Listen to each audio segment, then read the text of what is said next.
BJP டெல்லியில் ஜெயிச்சிருக்குதுங்க. இதே இது தமிழ்நாட்டிலையும் தொடரணும். அனைவருக்கும் வணக்கம்.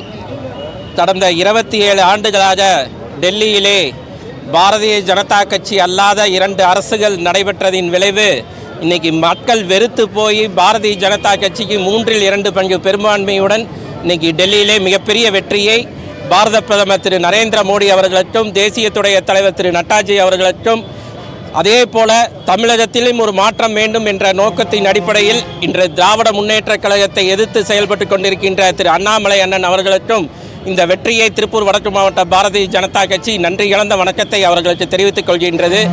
ஏனென்றால் நம்ம தமிழ்நாட்டில் எப்படி சென்னை இருக்கின்றதோ அதே போல டெல்லியிலே ஒரு ஆட்சியை பிடிப்பது என்பது பல்வேறுபட்ட மாநிலங்களிலிருந்து தான் இங்கே மக்கள் வசிக்கின்றார்கள்.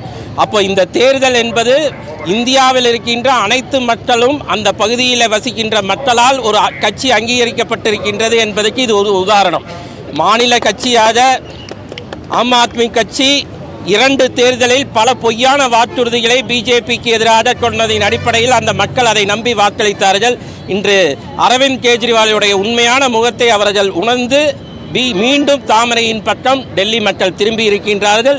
இது முழுக்க பாரத பிரதமர் திரு நரேந்திர மோடி அவர்களுடைய 11வது ஆண்டுக்கு கிடைத்த நல்லாட்சிக்கு கிடைத்த ஒரு சிறப்பான வெற்றி.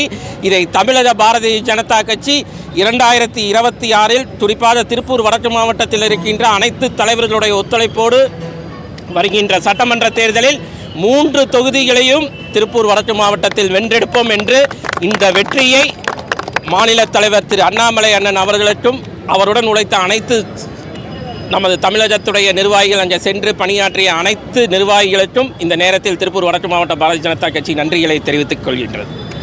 பாரத் மாதா கி